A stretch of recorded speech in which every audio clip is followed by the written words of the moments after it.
Visakha వాజీ news కి స్వాగతం. నా పేరు మీనా కుంతల. ముందుగా వాజీ హెడ్లైన్స్ చూద్దాం.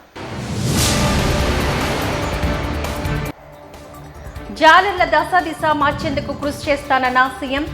శ్రీకాకుళం, విశాఖ పలు అభివృద్ధి కార్యక్రమాల్లో పాల్గొన్న నారా చంద్రబాబు నాయుడు వెల్లడి.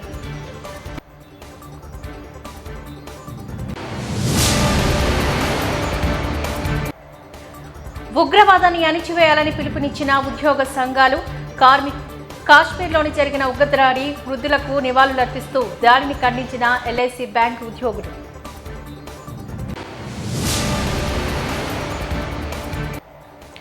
డిప్యూటీ మేయర్ అవిశ్వాస తీర్మానాన్ని నెగ్గిన కూటమి. డిప్యూటీ మేయర్ పదవిని కోల్పోయిన జియాని శ్రీధర్.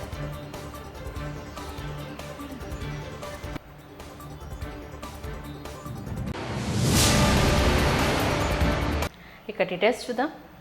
గత ప్రభుత్వ హయాంలో 10 లక్షల కోట్ల అప్పులు చేశారని, వైసీపీ హయాంలో తీసుకొచ్చిన రుణాలు ఏం చేశారో కూడా లెక్కలు లేవని సీఎం చంద్రబాబు విమర్శించారు. కూటమి ప్రభుత్వం వచ్చాకే జాలర్ల దశ మారిందని చెప్పారు. శ్రీకాకుళం, ఎచ్చర్ల ప్రాంతంలో జాలర్ల వేట నిషేధ భృతి నేడు సీఎం విడుదల చేశారు. ఈ సందర్భంగా సీఎం మాట్లాడారు. టీడీపీకి వెనుకబడిన వర్గాలే వెన్నెముక అని అన్నారు. స్థానికుల సమస్యలు, పేదల కష్టాలు చూశానని, కొందరు జాలర్ల ఆదాయం కూడా కాజేస్తున్నారు అంటూ తెలిపారు. మత్స్యకారుల ఈ సందర్భంగా సీఎం మాట్లాడుతూ టీడీపీకి వెనుకబడిన వర్గాలే వెన్నెముక అని అన్నారు. స్థానికుల సమస్యలు, పేదల కష్టాలు చూశానని, కొందరు జాలర్ల ఆదాయం కూడా కాజేస్తున్నారని ఆరోపించారు. మత్స్యకారుల జీవితాల్లో వెలుగులు తీసుకొస్తామని స్పష్టం చేశారు. ఎన్ని ఇబ్బందులున్నా మత్స్యకారుల సమస్యలు పరిష్కరిస్తామని హితవు పలికారు. గత ఎన్నికల్లో వెనుకబడిన వర్గాలన్నీ కూటమికి అండగా నిలిచాయని, వెనుకబడిన వర్గాల కోసం మరిన్ని కార్యక్రమాలు తీసుకువస్తాము అంటూ సీఎం వెల్లడించారు. తలసరి ఆదాయం అంటే ఆ ఇంట్లో ఎంతమంది ఉంటే అంతమందికి కలిసి అంతే ఆదాయం వస్తుంది. అంటే అంత తక్కువ ఆదాయం రావడానికి ఇక్కడ ఎలాంటి కొరతలు ఉన్నాయి? తెలివితేటలకు కొరత లేదు, నాయకత్వానికి ఏమాత్రం కూడా తక్కువ కాదు. వనరులైతే వంశధార ఉంది, నాగావళి ఉంది, నిరంతరం నీళ్లు వస్తాయి, సముద్ర తీరం ఉంది, నేషనల్ హైవే ఎక్కువ ఉండే జిల్లా శ్రీకాకుళం జిల్లా. ఇంకొక పక్కన గనులున్నాయి, బంగారు బండే భూమి కూడా ఉంది. ఇవన్నీ ఉన్నప్పటికీ కూడా ఇంకా వెనుకబడి ఉన్నారు. నేను అందుకని ఒక సవాలుగా తీసుకున్నా, అవసరమైతే మళ్లీ మళ్లీ వస్తా, ఈ జిల్లాను బాగు చేసే వరకు నేను మీకు అండగా ఉంటానని ఈ రోజు మీకు మాట ఇస్తున్నా. ఏ విధంగా తయారు చేస్తారు అది కూడా చూశాను. ఎవరైనా చేపలు ఎక్కువగా వచ్చినప్పుడు అవి మిగిలిపోతే ఆ చేపల్ని ఏ విధంగా ఎండబెట్టాలనో ఎండబెట్టి మళ్లీ ఆ చేపలను నెత్తిన పెట్టుకొని గ్రామం పోయి అమ్ముకొని మళ్లీ ఇక్కడికి వస్తున్నారు. వాళ్ళ కష్టాలు చూశాను. అక్కడి నుంచి నేరుగా బోట్ ఏ విధంగా రిపేర్ చేస్తారో పడవలు అది కూడా చూశాను. ఈరోజు చిన్న స్పేర్ పార్ట్స్ కూడా లేకుండా ఎక్కడికో పోయి శ్రీకాకుళం, విశాఖపట్నం పోయి తెచ్చుకునే పరిస్థితి ఉంది. ఇంకో పక్కనే చేపలన్నీ వచ్చినప్పుడు పట్టుకుని తీసుకుని ఎవరైతే అమ్ముతారో అది కూడా చూశాను. వాళ్ళకు కూడా చాలటువంటి ఈ యొక్క ఐస్ బాక్సులు ఉండడం, దానివల్ల కూడా ఇబ్బందులు ఇక్కడ చేసిన తర్వాత ఎక్కడ మార్కెట్ లో రేటు బాగుంటే అక్కడ అమ్మే పరిస్థితికి వస్తున్నారు. మీరందరూ కూడా పేదవాళ్ల కష్టాలు చూశాను. మీరు మామూలుగా అయితే బోటు మీరు తీసుకుని ప్రాణానికి కూడా భయపడకుండా రాత్రి 1 గంటకు బయలుదేరి సముద్రంలోకి వెళ్తున్నారు. ఓసారి సముద్రంలో అల్లకల్లోలాలు వచ్చినప్పుడు గాని, బాగా అలలు పెరిగినప్పుడు గాని, ఒకప్పుడైతే అలర్ట్ సిస్టమ్ కూడా ఉండేది కాదు. ఇప్పుడు కూడా చాలా మంది ప్రాణాలు పోగొట్టుకునే పరిస్థితికి వస్తున్నారు. అయితే ఇక్కడ జరిగేది, కొంతమంది బోట్లన్నీ వాళ్లే కొని, మీ దగ్గర పెట్టుబడి లేదు కాబట్టి మీరు పట్టుకొచ్చిన చేపలు వాళ్లే తీసుకుని ఆ చేపల్లో సగం డబ్బులే మీకు ఇచ్చి వాళ్ళు మాత్రం బలిచిపోతున్నారు గాని, బాగుపడుతున్నారు గాని మీరు మాత్రం నష్టపోతున్నారు. అనంతరం సీఎం విశాఖలో ఆంధ్ర మెడికల్ కళాశాల శతాబ్ది ఉత్సవాలకు శ్రీకారం చుడుతూ శతాబ్ది భవనాన్ని ప్రారంభించారు. ఈ సందర్భంగా ఏఎంసీ ప్రమాణంపై ప్రసంగించారు. కార్యక్రమంలోని ప్రజాప్రతినిధులు, జిల్లా యంత్రాంగం, ఆంధ్ర యూనివర్సిటీ అధ్యాపక సిబ్బంది, విద్యార్థులు, పలువురు ప్రముఖులు పాల్గొన్నారు.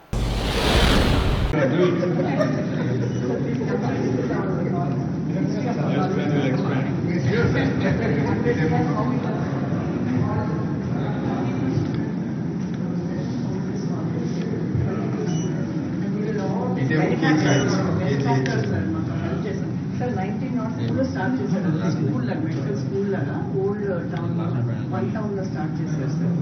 అక్కడి నుంచి వీళ్ళందరూ మాకు చేశారు. And he was the fourth defense minister and communication minister. And at communication, he was the founder. He was the first man.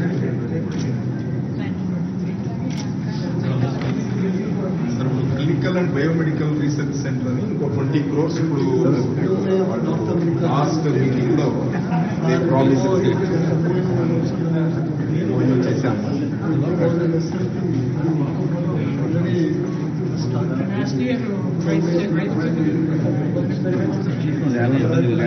Last month వరకు he was the principal Gujarat గారు.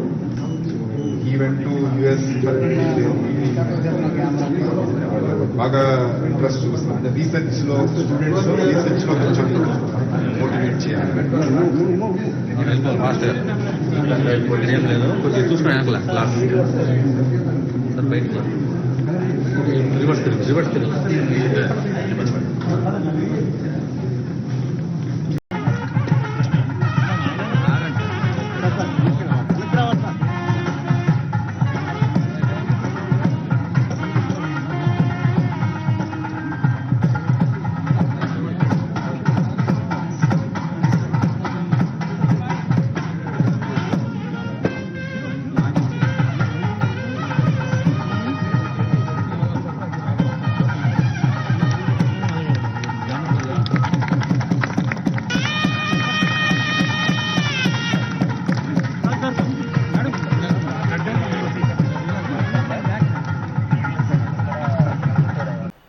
సిపిఎం పార్టీ విశాఖ జిల్లా కార్యదర్శి ఎం జగ్గునాయుడుతో కలిసి జగదాంబ వద్ద సిపిఎం జిల్లా కార్యాలయంలో press meet ని ఏర్పాటు చేశారు. లోక్నాథం ఈ సందర్భంగా మాట్లాడుతూ ఐటీ ఉద్యోగాల కల్పన పేరుతోని విశాఖలో ఉన్న అత్యంత విలువైన కొండల్ని, ప్రభుత్వ భూములను ప్రైవేట్ ఐటీ సంస్థలకు టీడీపీ కూటమి ప్రభుత్వం కట్టబెడుతోంది. గత 15 ఏళ్లుగా ఐటీ ఉద్యోగాలు కల్పిస్తామని ఆశలు చూపించి భూములను కాజేస్తున్నారని అన్నారు. విశాఖపట్నం హిల్ నెంబర్ 3లోని 3.5 ఎకరాలు, కాపులపాడలో 56.5 ఎకరాలు భూమిని ఐటీ కంపెనీలకు కేటాయించింది. ఉద్యోగాలు కల్పించని కంపెనీలకు, రిజిస్ట్రేషన్ లేని కంపెనీలను ఆగమేఘాల మీద 2 నెలల క్రితమే రిజిస్ట్రేషన్ అయిన ఊర్ధా కంపెనీకి కారు చౌకగా భూములను దారదత్తం చేయడం అంటే భూములను కాజేయడమేనంటూ విమర్శించారు. ఈ ప్రాంతంలో ఎకరా 4 కోట్ల విలువ ఉంది. సుమారు 250 కోట్ల వరకు ప్రజలే తీసుకోవాలని డిమాండ్ చేశారు. విషుకొండ భూములను టీసీఎస్ కంపెనీకి ఎకరం 99 పైసలకు కట్టబెట్టింది. కోట్ల రూపాయలు విలువ చేసే భూములను కారు చౌకగా ఎందుకు కట్టబెడుతున్నారంటూ రాష్ట్ర ప్రభుత్వాన్ని వారు ప్రశ్నించారు. ఆంధ్ర రాష్ట్ర డిప్యూటీ స్పీకర్ రఘురామ కృష్ణరాజు గారు సిపిఎం పార్టీ రాష్ట్ర కార్యదర్శి మీద అవాక్కులు చవాక్కులు మాట్లాడారు. ఆయన స్థాయికి, ఎందుకంటే ఆదర్శవంతంగా ఉండాల్సిన స్పీకర్ గారు, డిప్యూటీ స్పీకర్ గారు, ఆయన మాటలు చూస్తే తూర్పుగోదావరి, పశ్చిమ గోదావరి జిల్లా యొక్క ఆత్మీయతకి భిన్నంగా ఉందనేది అర్థమవుతూ ఉంది. మర్యాదకి కేర్ ఆఫ్ అడ్రస్సు తూర్పుగోదావరి, పశ్చిమ గోదావరి, కానీ ఉండిలో దాదాపు 400 పాకల్ని పీకేస్తే దాని మద్దతు తెలియజేసిన సిపిఎం పార్టీ రాష్ట్ర కార్యదర్శి మీద ఆయన ఇష్టం వచ్చినట్లు మాట్లాడారు. సమస్య పక్కదారి పట్టించే వ్యవహారంగా ఉంది తప్ప ఒక రాజకీయ పార్టీ కార్యదర్శి, రాష్ట్ర కార్యదర్శి ఆయన వెళ్ళి మద్దతు తెలియజేశారు. దానిలో పొరపాటు ఏది ఉంటే అది ఎక్స్పోజ్ చేయొచ్చు, కానీ వాడు వీడు ఇట్లాంటి భాష వాడడం వల్ల ఒక డిప్యూటీ స్పీకర్ స్థాయిని తగ్గించుకునే పరిస్థితి ఉంది. ఇది సరైనది కాదనేది సిపిఎం పార్టీ విశాఖపట్నం జిల్లా కమిటీ తీవ్రంగా ఖండిస్తూ ఉంది. అదే కాకుండా మన విశాఖపట్నానికి సంబంధించి ఒక పెద్ద ప్రమాదం ముంచుకొస్తూ ఉంది. ఒకవైపున ఐటీ బ్రహ్మాండంగా పెరుగుతుంది, ఈ ప్రాంతంలో ఉపాధి అవకాశాలు కల్పిస్తాం, ఇక్కడున్న ఐటీ విద్యార్థులు ఎవరైతే ఉన్నారో ఆర్టిఫిషియల్ ఇంటెలిజెన్సీని అగ్రభాగం ఉంచుతామని చెప్పి ఇటీవల కాలంలో రాష్ట్ర ప్రభుత్వం వర్షా కంపెనీకి దాదాపు 60 ఎకరాలు భూమి కేటాయించింది. హిల్ నెంబర్ 3లో 3.5 ఎకరాలు, అట్లాగే ఆ పక్కనే కాపులపాడులో దాదాపు 56 ఎకరాలు, కలిపి 60 ఎకరాలు కేటాయించారు. ఈ కంపెనీ యొక్క చరిత్ర చూస్తే ఐటీలో ఎవరికి ఉద్యోగాలు ఇచ్చిన సందర్భం లేదు. ఈ కంపెనీ అంతా కలిపితే 2 నెలల క్రితమే రిజిస్ట్రేషన్ అయ్యిందనేది నివేదికలు తెలియజేస్తూ ఉన్నాయి. దాదాపు ఆ ప్రాంతం యొక్క భూమి లెక్కలు వేస్తే 1 ఎకరా 4 కోట్ల రూపాయలు. 60 ఎకరాల భూమి అంటే దాదాపు 250 కోట్ల రూపాయలు కారు చౌకగా విశాఖపట్నం భూములు ఇచ్చే ప్రయత్నం చేస్తున్నారు. మరి ఒక చిన్న కంపెనీ 2 నెలల క్రితమే రిజిస్ట్రేషన్ అయిన కంపెనీ దానికి అర్హత ఉందా లేదనేది పర్యవేక్షణ చేసి ఇవ్వాల్సిన కంపెనీకి ఈరోజు వచ్చేసరికి ఏకపక్షంగా ఇవ్వటం అనేది జరిగింది. ఇది పచ్చి దుర్మార్గం. వెంటనే కేటాయించిన భూములు రద్దు చేయాలనేది సిపిఎం పార్టీ డిమాండ్ చేస్తూ ఉంది. ఈ ప్రభుత్వానికి కేటాయించినటువంటి భూములు, ఆ భూములతో ఏర్పడిన సంస్థలు ఖాళీగా ఉన్నాయి, ఉద్యోగ అవకాశం కల్పించడం లేదు.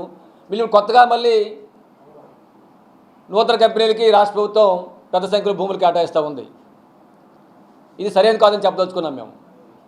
రెండవది, నిజంగా ఈ ప్రభుత్వాలు ఐటీ ఉద్యోగులకి వందల వేల సంఖ్యలో భూములు కేటాయిస్తే మరి విశాఖపట్నం కానీ ఉత్తరాంధ్ర సంబంధించి కానీ ఐటీ ఉద్యోగులు, ఐటీ నిరుద్యోగులు తమ కుటుంబాలని, భార్య బిడ్డల్ని విడిచిపెట్టి హైదరాబాదు లేకపోతే బెంగళూరు, ఇతర రాష్ట్రాలకి, ఇతర దేశాలకి తరలిపోవాల్సిన పరిస్థితి ఎందుకు వస్తుందండి? కాబట్టి స్పష్టంగా అర్థమవుతూ ఉంది, పేరుకి ఐటీ ఉద్యోగాల పేరు మీద ఇక్కడ ఉద్యోగాలు లేవు, భూములు మాత్రం ప్రైవేట్ వ్యక్తులు ధారా చేస్తున్నారు అన్న విషయాన్ని స్పష్టంగా ఈరోజు అర్థమవుతున్నటువంటి విషయం. ఈ భూముల కేటాయింపు వల్ల విశాఖపట్నం ప్రజానీకానికి, పర్యావరణానికి తీవ్ర నష్టం జరుగుతూ ఉంది.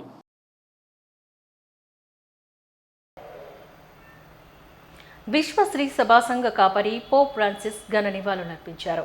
మహారాణిపేటలో విశాఖ అగ్రపీఠం కార్యాలయంలోని పోప్ ఫ్రాన్సిస్కు నివాళి కార్యక్రమాన్ని శనివారం నిర్వహించారు. విశ్రాంత అగ్రపీఠాధిపతి డాక్టర్ మల్లవరపు ప్రకాష్ మాట్లాడుతూ యావత్ క్రైస్తవ లోకానికి మార్పు చూపి పోప్ ఫ్రాన్సిస్ అని పేర్కొన్నారు. యావత్ ప్రపంచానికి దేవుని సేవకుడు అయినటువంటి పోప్ ఫ్రాన్సిస్ మరణ వార్త చాలా విషాదాన్ని నింపిందని, విశ్వవ్యాప్తంగా ఆయన ఎన్నో సేవలు అందించి ఉన్నారని అన్నారు. ఎంతో మందికి మారు మనసును కలిగించి 88 సంవత్సరాల వయసులో కూడా దైవ సేవను చేస్తూ దైవ సన్నిధానానికి చేరిన గొప్ప వ్యక్తికి ఆయన సేవలను కొనియాడుతున్నాం. 11 సంవత్సరాలు పోప్గా శాంతి సందేశాలను అందించారని చెప్పుకొచ్చారు.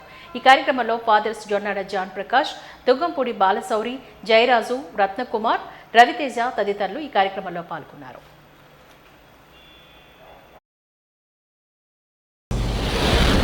ఈ నెల 21వ తారీఖున ఉదయం 7:30 గంటలు పరమపదించిన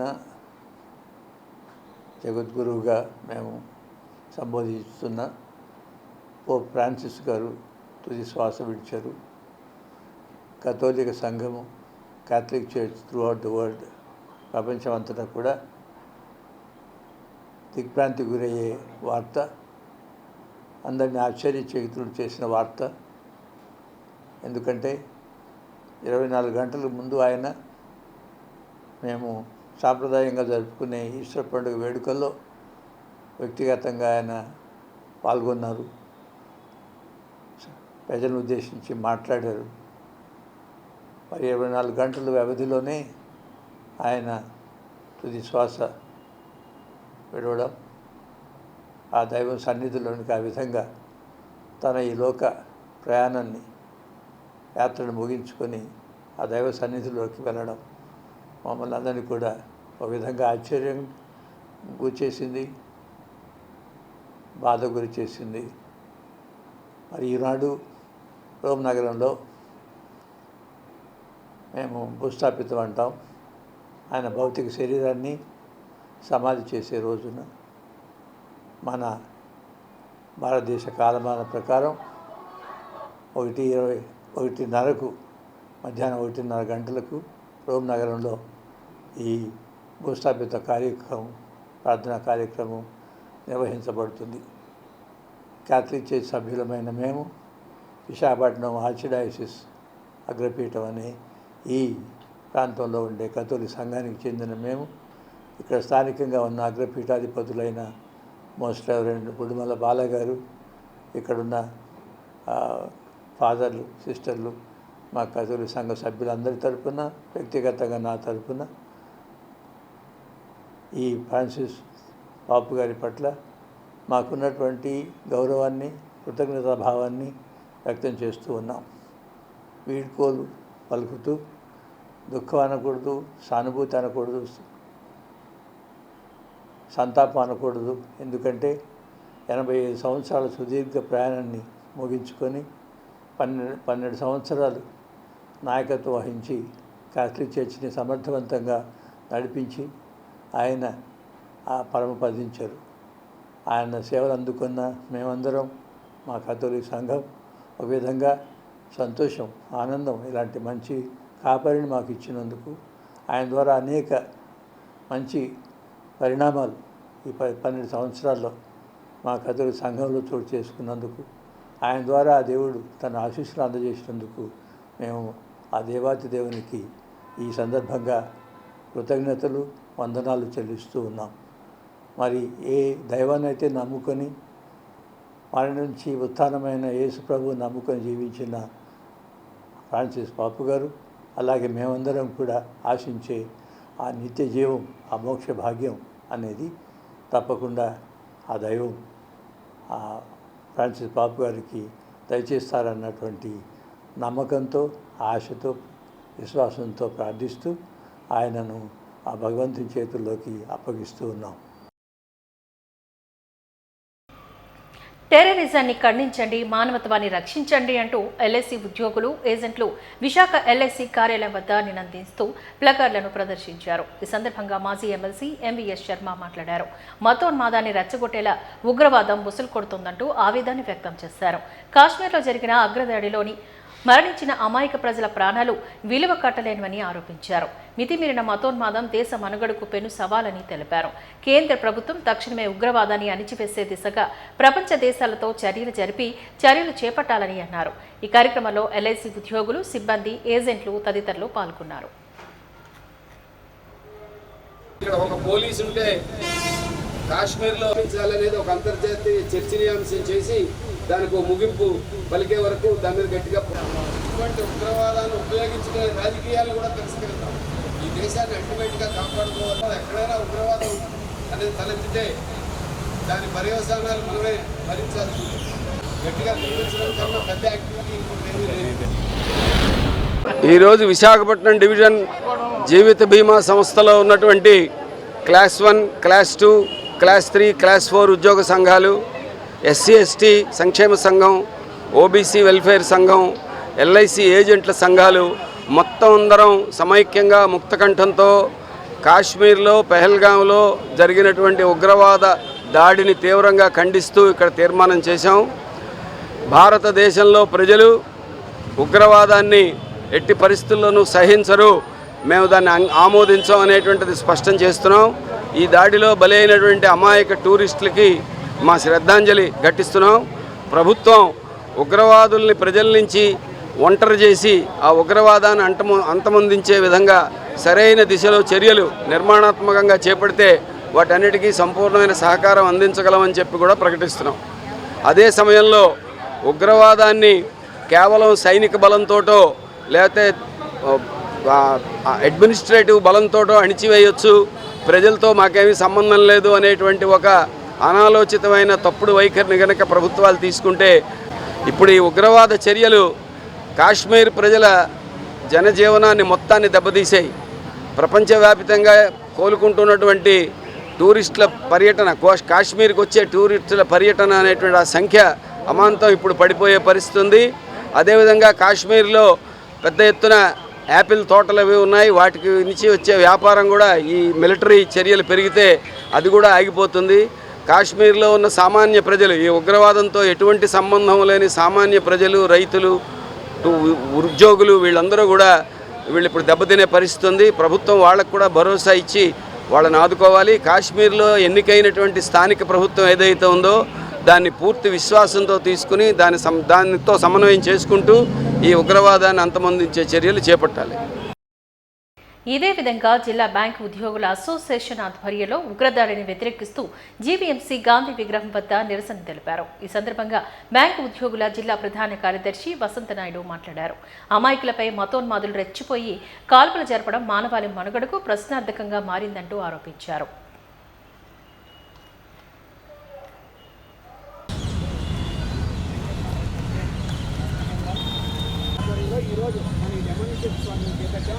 ఈ డెమాన్స్ట్రేషన్ ఎందుకంటే ఇటువంటి కార్యక్రమం 26 మంది అఘాతంగా చనిపోయారు. అందులో మన విశాఖపట్నం వ్యక్తి ఒక ఆయన చంద్రమౌళి గారు కూడా చనిపోయారు.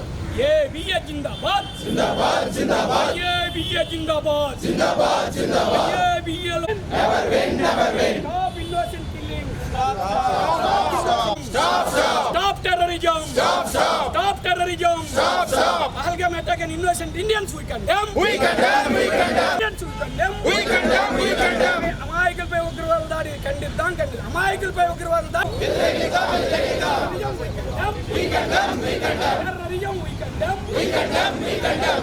stop innocent killings stop terrorism మొన్న ఏప్రిల్ 20న జమ్మూ కాశ్మీర్ పహల్గంలో మన భారతీయులు 26 మంది భారతీయుల్ని టెర్రరిస్టులు అతి దారుణంగా చంపేశారు. దానికి వ్యతిరేకంగా ఈరోజు AB all India bank employees association పిలుపు మేరకు ఏపీటీబీఎఫ్ పిలుపు మేరకు ఈరోజు Visakhapatnam district bank employees coordinate committee ఉన్న బ్యాంక్ ఉద్యోగులందరూ ఇక్కడ చేరుకొని ఆ చర్యను తీవ్రంగా ఖండిస్తున్నాం. దానికి వ్యతిరేకంగా ఈరోజు స్లోగన్స్ ఇచ్చి దాదాపు 150 నుంచి 200 మంది కామ్రేడ్స్ అన్ని బ్యాంకుల నుంచి ఇక్కడికి వచ్చారు. వాళ్ళందరూ మా తాలూకు నిరసన తెలియజేస్తున్నాము. ఆల్రెడీ ప్రభుత్వం దీని మీద చర్యలు తీసుకుంది. ఇంకా వాళ్ళని దోషులు ఇంకా శిక్షించాలని చెప్పి మా బ్యాంక్ ఉద్యోగుల తరఫున మేము కోరుతున్నాం సార్. Thank you. కాకినాడ జిల్లా పిఠాపురం నియోజకవర్గం మాలం గ్రామంలో దళితుల బహిష్కరణను నిరసిస్తూ విశాఖ జిల్లా కుల వివక్ష వ్యతిరేక పోరాట సంఘం ఆధ్వర్యంలో శనివారం నాడు ఎల్ఐసి బిల్డింగ్ దరి అంబేద్కర్ విగ్రహం వద్ద నిరసన కార్యక్రమాన్ని చేపట్టారు. ఈ కార్యక్రమాన్ని ఉద్దేశిస్తూ నాయకులు వై రాజు మాట్లాడారు. సాక్షాత్తు గబ్బర్ సింగ్ నియోజకవర్గంలోనే ఎంత ఘోరం జరగడం సిగ్గుచేటని ఆరోపించారు. ఘటన జరిగి ఇన్ని రోజులైనా కనీసం స్పందించకపోవడం పవన్ కళ్యాణ్ గారి దళిత వ్యతిరేకతను తేటతెల్లం చేస్తుందని ఆరోపించారు. స్వాతంత్ర్యం వచ్చి 79 సంవత్సరాలు గడుస్తున్నా భారతదేశంలో దళితులపై వివక్షత అలాగే కొనసాగుతుందని, దళితులకు అండగా రాజ్యాంగంలో పేర్కొన్న మౌలిక అంశాలకు తూట్లు పొడుస్తూ సవరణలు చేస్తున్నారని, రాజ్యాంగాన్ని మార్చి మనువాదాన్ని తీసుకురావాలని కంకణం కట్టుకున్న బీజేపీ ప్రభుత్వానికి కూటమి ప్రభుత్వం వంతపాఠం శోచనీయమని అన్నారు.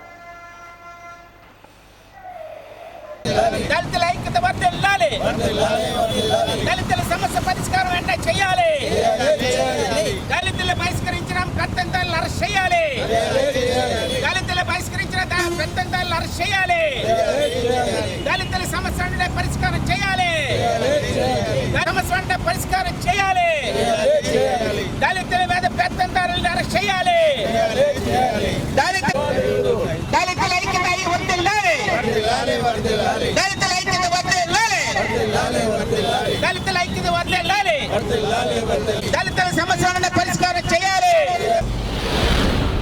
పల్లం గ్రామంలో కాకినాడ ప్రాంతం అంటే డిప్యూటీ సీఎం గారి నియోజకవర్గంలో ఒక దళిత యువకుడు పనిచేస్తూ విధి నిర్వహణలో మరణిస్తే వాళ్ళకి నష్టపరిహారం ఇస్తామని చెప్పి మాట తప్పిన పెత్తందారులు అది ఎలాగైనా ఇవ్వాలనేసి చట్ట ప్రకారంగా విధి నిర్వహణలు ఉన్నప్పుడు తగిన నష్టపరిహారం చెల్లించవలసిన బాధ్యత యజమానులకు ఉంటుంది. మరి అది చెల్లించుకుంటా అది నష్టపరిహారం అడిగారని దళితులందరినీ కూడా మొత్తం గ్రామాన్ని బహిష్కరించడం చాలా దారుణం. మరి మన ముఖ్యమంత్రి గారు డిప్యూటీ చీఫ్ మినిస్టర్ గారు ఆ నియోజకవర్గంలో ఈ రకంగా దారుణం జరిగింది. అనేక సినిమాల్లోనే యాడ్లోనే ఏదో ప్రజలకి న్యాయం చేస్తున్నట్టు పోజులు కొట్టడం కాదు, కానీ ఈరోజు డిప్యూటీ సీఎం అయ్యాడు. డిప్యూటీ సీఎం అయిన తర్వాత అక్కడ పెద్ద ఎత్తున ఒక గ్రామాన్ని దళిత గ్రామాన్ని బహిష్కరిస్తే ఎలా చూస్తూ ఊరుకుంటారని సందర్భంగా అడుగుతున్నాం. సినిమాల్లోనే అలాగే ఎన్నికల్లోనే పెద్ద కబుర్లు చెప్పడం కాదు, యథార్థంగా ఎక్కడైతే ప్రజలు దళితులు నివసిస్తున్నారో ఆ దళితుల కోసం పనిచేస్తామని చెప్పిన ఈ కూటమి ప్రభుత్వం రోజు రోజుకి దళితుల మీద దాడి పెరుగుతూనే ఉన్నాయి. ఈరోజు అది ఒక్కటే కాదు, ఈరోజు ఎస్సీ ఎస్టీ అట్రాసిటీ చట్టం కూడా ఎక్కడ కూడా అమలు చేయకుండా ఎలాగైతే ప్రభుత్వం యొక్క విధానాలు ఉన్నాయో ఆ విధానాలకు అనుగుణంగానే ఈరోజు పోలీస్ డిపార్ట్మెంట్ కూడా పనిచేస్తుంది. ఎస్సీ ఎస్టీ సెల్ ఇక్కడ విశాఖపట్నంలో ఎస్సీ ఎస్టీ సెల్ తీసేశారు. ఎందుకు తీశారని అడుగుతున్నాం. అంటే బాబాసాహెబ్ అంబేద్కర్ రచించిన రాజ్యాంగంలో దళితులకి ఏవైతే రక్షణ కల్పించాలని చట్టాలు ఉన్నాయో ఆ చట్టాలన్నింటినీ కూడా నీరుగార్చడానికి ఈరోజు పెత్తందారులు బీజేపీ, టీడీపీ, జనసేన ఈ పార్టీలన్నీ కూడా పెద్ద ఎత్తున ఈ రాజ్యాంగాన్ని సర్వనాశనం చేయడానికి ధ్వంసం చేయడానికి ఈరోజు బీజేపీతో చేతులు కలిపి దుర్మార్గమైన చర్యలకు పాల్పడడం జరుగుతుంది. ఇది చాలా దారుణం.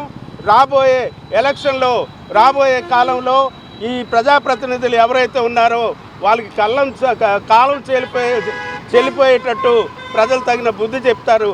ఇప్పటికైనా సరే చంద్రబాబు నాయుడు అలాగే పవన్ కళ్యాణ్ అలాగే ఇక్కడ ఎవరైతే బీజేపీ నాయకులు ఉన్నారో దళిత వ్యతిరేక చర్యలు మాని అక్కడ గ్రామాల్లో ఏదైతే బహిష్కరణ జరిగింది ఆ పెత్తందారులందరూ కూడా అరెస్ట్ చేయాలని సందర్భంగా కులవేత్త వ్యతిరేక పోరాట సంఘం డిమాండ్ చేస్తుంది.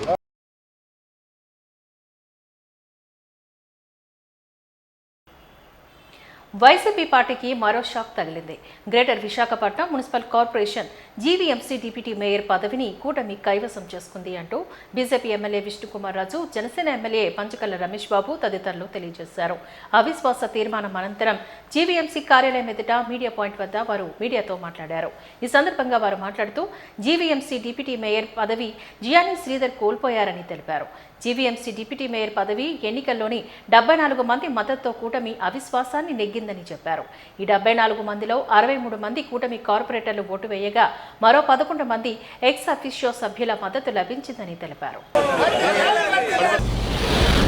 ఏదైతే ఇదివరకు వైఎస్ఆర్సీపీ ప్రభుత్వం హయాంలో మేయర్గా ఎన్నికైన వారిని ఇదివరకే మనం అవిశ్వాస తీర్మానంతో వారి మేయర్ ఎన్నిక చెల్లదు, అంటే ఎన్నిక కాదు, మేయర్ పదవీ కాలం ఇంకా కొనసాగించకూడదనే ఉద్దేశంతో కూటమి నాయకులు అలాగే కూటమి కార్పొరేటర్సు అందరూ కలిసి మేయర్ గారికి ఇంకా నెక్స్ట్ ఫర్దర్గా చేసేదానికి అవకాశం లేనటువంటి విధంగా మొన్న తీర్పునివ్వడం జరిగింది. ఈరోజు డిప్యూటీ మేయర్ గారు జియానీ శ్రీధర్ గారిపై అవిశ్వాస తీర్మానం పెట్టడం జరిగింది. దీంట్లో 74కి 74 మంది ఉండాలి. 74 ఓట్లు ఈరోజు రావడంతో జియానీ శ్రీధర్ గారు కూడా పదవీ కాలము ఇక్కడితోటి ముగిసిపోయినట్టుగా భావించవలసిన అవసరం ఉంది. రానున్న కాలంలో జీవీఎంసీ అత్యద్భుతమైన బ్రహ్మాండంగా విశాఖపట్నాన్ని తీర్చిదిద్దడానికి, జీవీఎంసీ పరిధిలో ఉన్న ప్రాంతాలను అన్నింటినీ కూడా తీర్చిదిద్దడానికి పూర్తి ప్రయత్నము మేయర్ గారు అట్లాగే కొత్తగా ఎన్నికయ్యే మేయరు ప్లస్ డిప్యూటీ మేయర్ గారు ఇంకా అధికారుల సహాయ సహకారాలతోటి అది చాలా బాగా చేస్తారని చెప్పి మీకు అందరికీ కూడా తెలియజేసుకుంటూ, దుర్మార్గపు పాలన అట్లాగే రాక్షస ప్రభుత్వం ఎట్లాగా వెళ్ళిపోయింది. సుమారు 11 నెలలు అయింది. ఇప్పుడు కార్పొరేషన్లో కూడా ఆ ప్రభుత్వంలో నియమైన మేయర్ గారు డిప్యూటీ మేయర్ గారు కూడా ఈ పదవీ కాలం అయిపోయింది. ఇప్పుడు రానున్న కాలం చాలా బాగుంటుందని చెప్పి మీకు అందరికీ కూడా నేను తెలియజేసుకుంటాను. మేయర్ అవిశ్వాస తీర్మానంలో మేము చెప్పాము, అదే ఈరోజు రిపీట్ అయ్యింది. ఇది నిజంగా మీ అందరికీ తెలుసు, ఆ రోజు కూడా చెప్పడం జరిగింది. ఇది ఎన్డీఏ కూటమి మేము దించాలి అన్న ఒక సంకల్పంతో చేసిన కార్యక్రమం కాదు. కార్పొరేటర్లు కూడా ఎవరైతే మాకు మద్దతు తెలియజేశారో వాళ్ళందరూ కూడా మా దగ్గరకు వచ్చి గతంలో జరిగిన అవినీతి మీద కానీ అరాచకాల మీద కానీ మీరు అవిశ్వాస తీర్మానం పెట్టి అవన్నీ కూడా నిగ్గు తేల్చాలా, రికవరీ చేయాలా అని చెప్పి మమ్మల్ని మోటివేట్ చేస్తే మీరు నిలబడతారా, మన సంఖ్యాబలం సరిపోతుందా అని మేము 1కి 10 సార్లు చెక్ చేసుకుని సరిపోతుంది, చాలామంది కార్పొరేటర్లు వ్యతిరేకంగా ఉన్నారని అనిపించిన మీదట మేము ఈ 2 అవిశ్వాస తీర్మానాలు పెట్టాం. అనుకున్నది అనుకున్నట్టుగానే వాళ్ళు ఎంత ప్రలోభాలు పెట్టినా, ఎంత విదేశాలకు తీసుకెళ్లి పాస్పోర్ట్లు లాక్కున్నా, ఏం చేసినప్పటికీ కూడా ప్రజా వ్యతిరేకత కానీ కార్పొరేటర్ వ్యతిరేకత కానీ తట్టుకోలేని పరిస్థితి కాదు. అందరికీ మనస్ఫూర్తిగా ధన్యవాదాలు, కృతజ్ఞతలు తెలియజేస్తా ఉన్నాం. కేంద్రంలో నరేంద్ర మోడీ గారి నాయకత్వంలో, రాష్ట్రంలో చంద్రబాబు నాయుడు గారు, పవన్ కళ్యాణ్ గారి నాయకత్వంలో ఈ ఎన్డీఏ కూటమి ఇప్పటి వరకు చేస్తున్న 9 నెలలుగా చేస్తున్న మంచి కార్యక్రమాలు, అభివృద్ధి సంక్షేమాన్ని ఈ నగరంలో, మరి ముఖ్యంగా విశాఖ నగరంలో ఈ సంవత్సరం కాలంలో అనేక నిధులు తెచ్చి శక్తివంచన లేకుండా మా మంత్రులు కానీ, ఎంపీలు, ఎమ్మెల్యేలు, ఎమ్మెల్సీలు, మా కార్పొరేటర్లు అందరి సహకారంతో మేము చేసిన కార్యక్రమం మంచి కార్యక్రమం అని చెప్పి ప్రజల మన్ననలు పొందే విధంగా పరిపాలిస్తామని చెప్పి మాత్రం సపోర్ట్ చేసిన ప్రతి ఒక్కరికి పేరు పేరిన పాదాభివందనాలు తెలియజేసుకుంటాం. మాకు ఎన్డీఏ కూటమిలో జాయిన్ అయిన కార్పొరేటర్లకు కానీ, అలానే మాకు ఎప్పటికప్పుడు సపోర్ట్ చేసిన మీడియా మిత్రులకు కానీ, ఎక్స్ అఫీషియో మెంబర్స్ కానీ ప్రతి ఒక్కరికి కూడా ధన్యవాదాలు. ఈరోజు ఇంత సక్సెస్ అయిందంటే ప్రతి ఒక్కల ఇది కూడా ఉంది. సో దానివల్ల మేము గెలవడం జరిగింది. రాబోయే రోజుల్లో మేయర్, డిప్యూటీ మేయర్ ఎన్నిక అయిన తర్వాత మేము విశాఖ జిల్లాని ఏ విధంగా అభివృద్ధి చేయాలనే దిశలో మేము అందరం కూడా ముందుంటామని మీ అందరికీ తెలియజేస్తున్నాం. ఎలక్షన్లో 74 ఓట్లతో అత్యంత ఘన విజయంగా న్యాయమే గెలిచింది అని మా కార్పొరేటర్లు అందరూ కూడా రుజువు చేశాం. అదేవిధంగా మేయర్ ఎలక్షన్స్లో కూడా మేము 74 ఓట్లతో మేము కార్పొరేటర్ల పట్ల ఈ గత 4 సంవత్సరాల నుంచి జరిగినటువంటి అభివృద్ధి లేని జీవీఎంసీ ఏ విధంగా జరిగిందో అందరూ కూడా గుర్తించారు. మరి అది సహించలేకే మేయరు, డిప్యూటీ మేయర్లపై అవిశ్వాస తీర్మానంతో ఈరోజు ఈ జీవీఎంసీ కూటమి కైవసం చేసుకుంది. ఈ రోజున కూటమి ప్రభుత్వం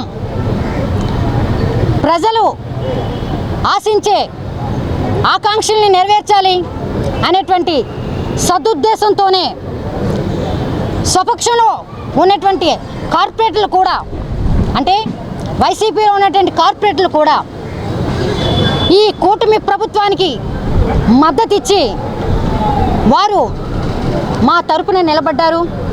వారికి ప్రత్యేకమైనటువంటి ధన్యవాదాలు తెలియజేస్తున్నాం. రాజ్యాంగ నిర్మాత డాక్టర్ బిఆర్ అంబేద్కర్ ఆశయ సాధనకు గాను ప్రతి ఒక్కరూ కృషి చేయాలి అంటూ ఆరోగ్య శాఖ మంత్రి సత్యకుమార్ యాదవ్ పిలుపునిచ్చారు. మురళీనగర్ ఓ ప్రైవేటు కన్వెన్షన్ సెంటర్లో బీజేపీ ఆధ్వర్యంలో అంబేద్కర్ సమాన్య కార్యక్రమాన్ని నిర్వహించారు. ఈ కార్యక్రమానికి గాను ముఖ్య అతిథిగా ఆరోగ్య శాఖ మంత్రి సతీష్ కుమార్ యాదవ్ పాల్గొని ప్రసంగించారు. ఆరోగ్య శాఖ మంత్రి సత్యకుమార్ యాదవ్ సమక్షంలో పలువురు పార్టీలోకి చేరారు.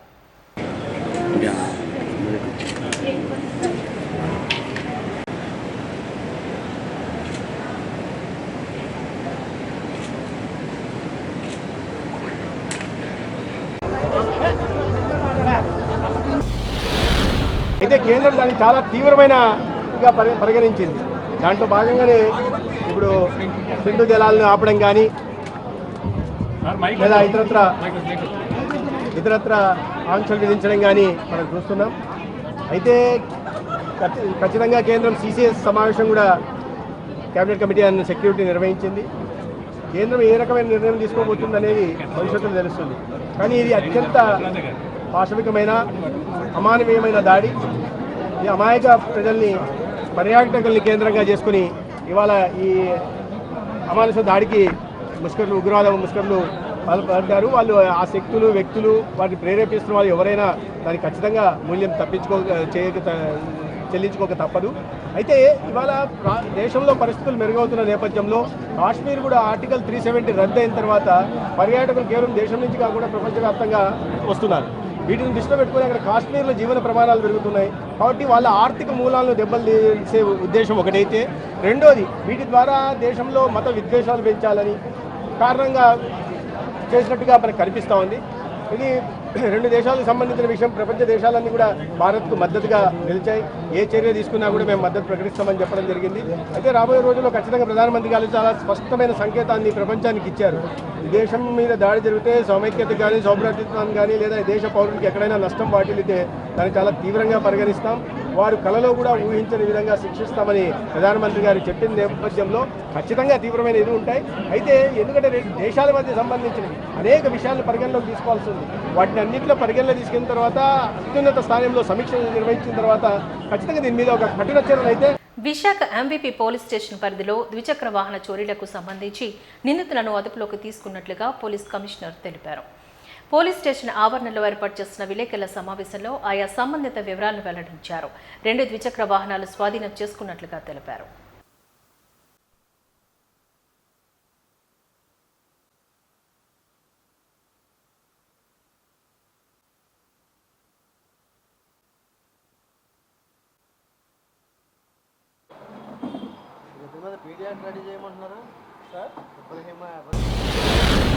అంతటా సదరు ముద్దాయి చివరిగా కనిపించిన ప్రదేశం వద్ద మరియు నేరస్థలం వద్ద టవర్ డంప్ డేటా ఆధారంగా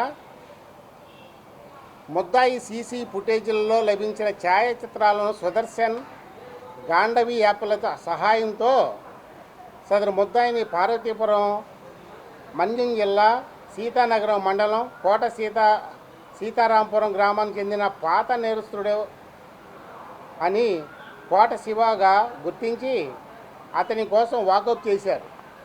దాని మీద అతడు రైల్వే వెయిటింగ్ రూములో బ్యాగ్స్ దొంగతనాలకు పాల్పడే వాడని, అతనిపై సుమారు 31 పాత కేసులు ఉన్నట్లు, అతనిపై విశాఖపట్నం నందు జీఆర్పీ నందు సస్పెక్ట్ షీట్ కూడా ఉన్నట్లు గుర్తించారు.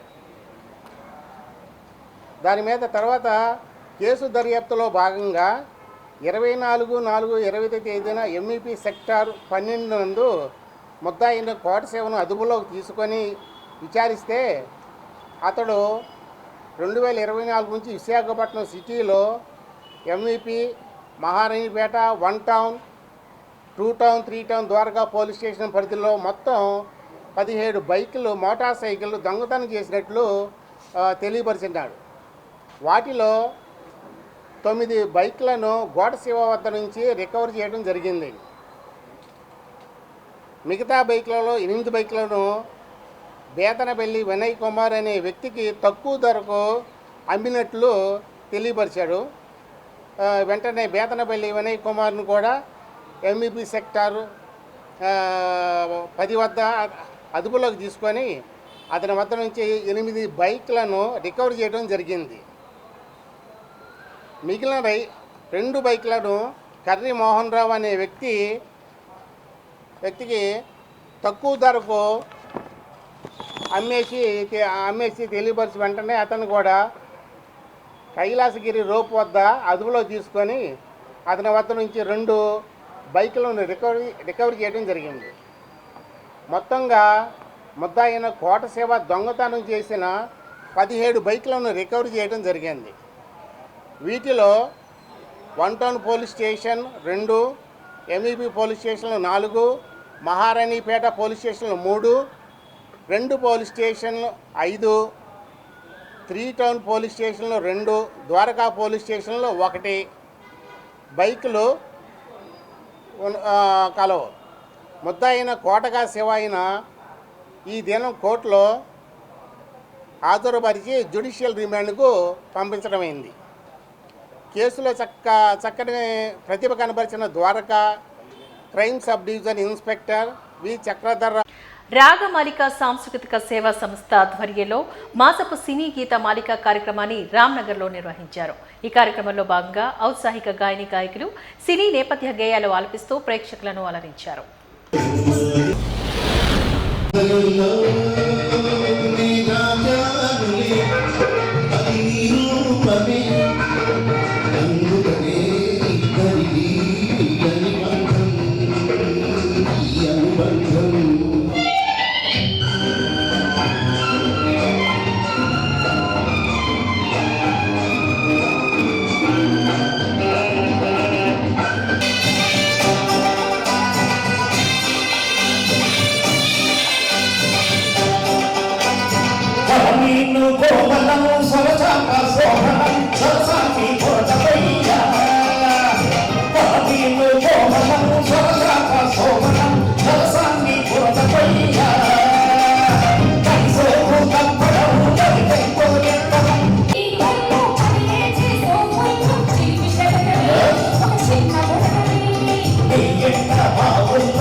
రంగంలో 30 ఏళ్ల సుదీర్ఘ అనుభవంతో ఎన్నో ఒడిదుడుకులను ఎదుర్కొని నేటికి అత్యాధునిక సేవను అందించడంలో వాజీ మేనేజింగ్ డైరెక్టర్ గణపతినేని శ్రీనివాసరావు కృషి అభినందనీయం అంటూ విఎంఆర్డీఏ జాయింట్ కమిషనర్ రమేష్ కొనియాడారు.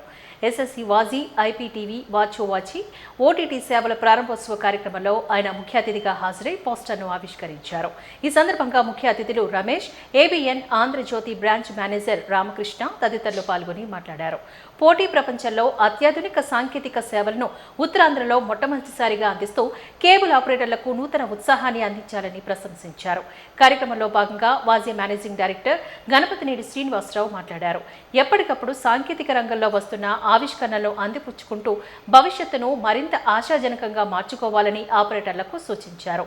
30+ ఓటీటీలు, 111+ ఛానల్స్ను ఒకే తెరపై చూపేందుకు గాను ఎన్ఎల్సీ వాజీ ఐపీటీవీ వాచి ఓటీటీలు అనువైన ప్లాట్ఫామ్లని తెలియజేశారు.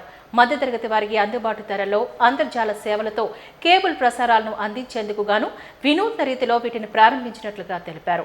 ప్రేక్షకుల అభిరుచి అవసరాల మేరకు తమ సేవలను విస్తృతం చేస్తూ ఆపరేటర్లకు అండగా ఉంటామని తెలియజేశారు. కార్యక్రమంలో స్థానిక ఆపరేటర్లు, వాజీ సిబ్బంది తదితరులు పాల్గొన్నారు.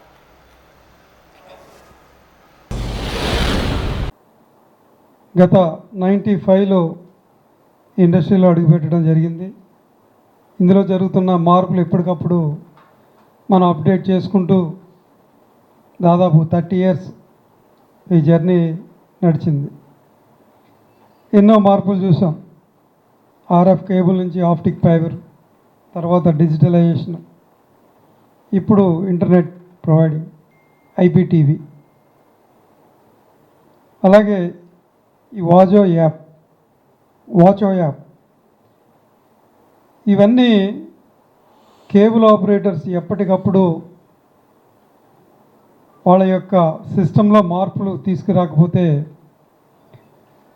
భవిష్యత్తులో మన ఇండస్ట్రీకి ఇబ్బంది అవుతుంది ఖచ్చితంగా. ఎందుకంటే ఇదే ప్లాట్ఫామ్లో దాదాపు 30-40 ఏళ్ళ నుంచి ఉన్న కేబుల్ ఆపరేటర్స్ కూడా వస్తున్న మార్పులకు అనుగుణంగానే ముందుకెళ్ళాలి. ఎందుకంటే మనకి కాంపిటేటివ్గా డిటిహెచ్లు ఉన్నాయి,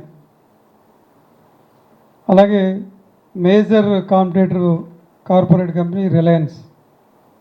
మరి వీటితో మనం పోటీ పడాలంటే అట్లీస్ట్ కనీసం ఆ టెక్నాలజీకి సమాంతరంగా ముందుకు వెళ్ళకపోతే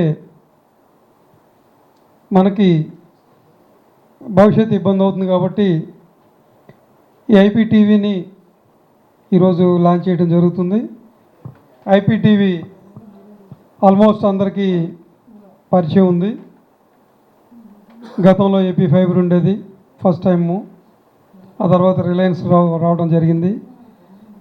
ఇప్పుడు ఎస్ఎస్సి సహకారంతో వాజీ ఈరోజు ఐపీటీవీని మార్కెట్లోకి తీసుకెళ్ళడం జరుగుతుంది.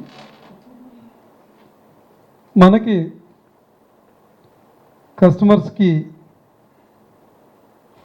క్వాలిటీ, ఒక మంచి క్వాలిటీ ఇవ్వడం, సర్వీస్ ఇవ్వడం, అందుబాటులో కేబుల్ ఆపరేటర్స్ ఉండటం వల్లే ఇప్పటికీ 60% మార్కెట్ని మన చేతిలోనే ఉంది, కేబుల్ చేతిలోనే. మరి ఈ టెక్నాలజీని అందిపెట్టుకుని ముందుకు వెళ్ళవలసిన అవసరం ఉంది. కాబట్టి ఈ డిటిహెచ్కి సమాంతరంగా ఈ వాచో యాప్, దీనికి మనం ఎటువంటి కేబుల్ కనెక్షన్స్ అవసరం లేదు, ఎటువంటి టెక్నికల్ సర్వీసులు కూడా అవసరం లేదు. సింపుల్గా తన కస్టమర్ స్మార్ట్ టీవీ, ఇంటర్నెట్ ఉంటే అక్కడ యాక్టివ్ చేయడమే కేబుల్ ఆపరేటర్ యొక్క సింపుల్గా ఉంటుంది. డిటిహెచ్కి ఉన్న మంచి క్వాలిటీతో మనం ప్రసారాలు అందజేయగలం. ఈ వాచ్తో పాటు వాజీ లోకల్ ఛానల్స్ కూడా ముందు మనం ఇన్సెట్ చేస్తున్నాము. ఈ వాచ్లో ఓటీటీ కంటెంట్తో పాటు మనం రెగ్యులర్గా చూసే ఛానల్స్ కూడా మనకు అందుబాటులో ఉంటాయి. సో ఒకటి ఐపీటీవీ, ఈ ఎవరికైతే స్మార్ట్ టీవీలు లేవో వాళ్ళకి కూడా మనం ఆ బాక్స్ని అందజేయడం జరుగుతుంది, కన్వర్షన్ స్మార్ట్ బాక్స్ని. ఈ స్మార్ట్ బాక్స్ ద్వారా పాత టీవీలకు కూడా మనం IPTVని SSC ద్వారా మనం అందజేయబోతున్నాం. సో కేబుల్ ఆపరేటర్స్ అందరూ కూడా ఈ అవకాశాన్ని వినియోగించుకొని కస్టమర్స్ని పెంచుకుంటే భవిష్యత్తులో మరింత ఆశాజనకంగా ఉంటుందని తెలియజేస్తూ ఈ కుటుంబానికి సో దాన్ని ఒక తక్కువ ధరకి ప్రజలందరికీ చేరువవ్వాలని చెప్పి ఒక మంచి సదుద్దేశంతో and all channels, all platforms, అన్ని ఛానల్స్ ఇవ్వటం కూడా మంచిదే. ఎందుకంటే ఈ రోజున మనకి విశాఖపట్నం తీసుకుంటే అన్ని ఊర్ల జనాలు, ఎక్కడెక్కడ దేశ జనాలు ఇక్కడ ఉంటున్నారు. కొన్ని ఛానల్స్ చూసి మనకు అనిపిస్తుంది నాకు ఒక్కొక్కసారి ఈ ఛానల్ ఎందుకు పెడుతున్నారని. కానీ అది కోరుకునే వాళ్ళు, చూసేవాళ్ళు కూడా ఉంటారు. ఫర్ ఎగ్జాంపుల్ మనకి మేము ఎక్కడ మీటింగ్స్కి అది వేరే ఊర్లు వెళ్తున్నప్పుడు సాయంకాలం అయితే మన ఊర్లో ఏం జరిగిందో మన లోకల్ ఛానల్ చూడాలి మనం, లేకపోతే మనకు నిద్ర పట్టదు మనకి. సో అప్పుడు ఆ ఊర్లో ఫస్ట్లో ఉండేవి కాదు ఈ ఫెసిలిటీస్ అన్నీ. బట్ నవ్వు మనం ఎక్కడికి వెళ్ళినా సరే, ముంబై వెళ్ళినా, ఢిల్లీ వెళ్ళినా, ఈవెన్ విదేశాలకు వెళ్ళినా కూడా what is happening in our ఊర్ అంటే మన లోకల్ ఛానల్స్, మన టీవీ న్యూస్ పెడితే మనకి చూసే వెసులుబాటు మనకి కలుగుతుంది.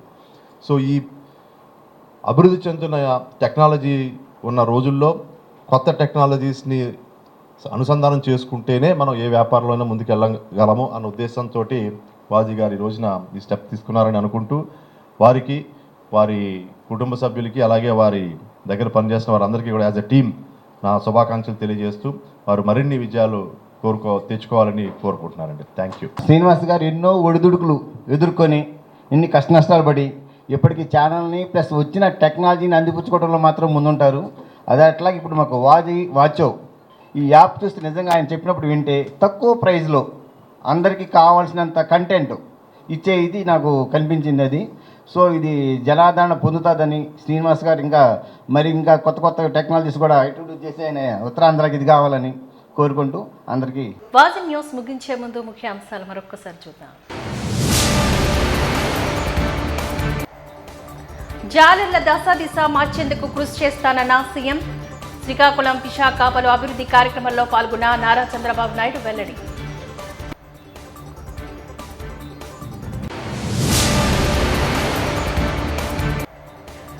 ఉగ్రవాదాన్ని అణిచివేయాలని పిలుపునిచ్చిన ఉద్యోగ సంఘాలు. కాశ్మీర్లోని జరిగిన ఉగ్రదాడి వృద్ధులకు నివాళులర్పిస్తూ దాడిని ఖండించిన LIC బ్యాంకు ఉద్యోగులు.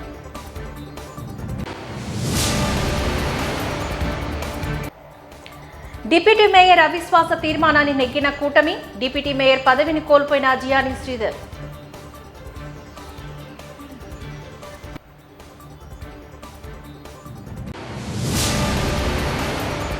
వాజీ న్యూస్ ఇంతటితో సమాప్తం. నమస్కారం.